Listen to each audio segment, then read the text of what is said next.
సమంత నాగచైతన్య గురించి ఏదో ఒక వార్త నిత్యం సోషల్ మీడియాలో హల్చల్ చేస్తోంది.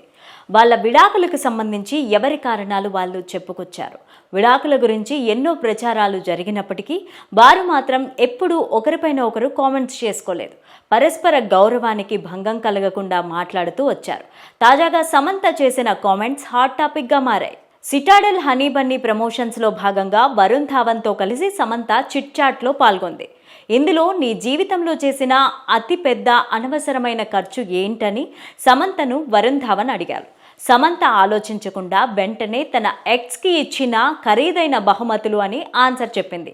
అయితే ఆ ఎక్స్ ఎవరనే విషయంపైన పెద్ద ఎత్తున చర్చ జరుగుతోంది. కొంతమంది ఈ విషయంలో సమంతకి అనుకూలంగా కామెంట్స్ చేస్తుంటే మరికొంతమంది మాత్రం ఆమెకు వ్యతిరేకంగా కామెంట్లు చేస్తున్నారు.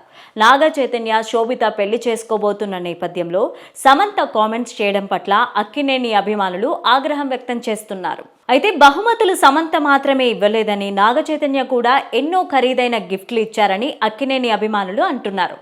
ఏదేమైనా ఇన్నాళ్లు వివాహ బంధం పైన గౌరవంగా ఉన్న సమంత ఇప్పుడు ఈ తరహాలో వ్యాఖ్యలు చేయడం సరికాదంటున్నారు. ఆమె విచక్షణతో మాట్లాడాల్సిన అవసరం ఉందని సోషల్ మీడియాలో నెటిజన్లు పోస్టులు పెడుతున్నారు. మరికొంతమంది అయితే నాగ చైతన్య బ్రేకప్ నుంచి సమంత ఇంకా బయటకు వచ్చినట్టు కనిపించడం లేదని కామెంట్స్ పోస్ట్ చేస్తున్నారు. ఆయన మరో పెళ్లి చేసుకోవడానికి సిద్ధమవుతున్న నేపథ్యంలో తన ఆవేదనను ఇలా వ్యక్తం చేస్తోంది అని తమ కామెంట్స్లో పేర్కొంటున్నారు. స్పై యాక్షన్ థ్రిల్లర్గా Citadel Honey Bunny series Raj and DK తెరకెక్కించారు. ఈ సిరీస్ ప్రపంచవ్యాప్తంగా 200 దేశాల్లో ప్రసారమవుతుండగా 150 దేశాల్లో టాప్ కంటెంట్ ర్యాంకింగ్స్లో ఉంది.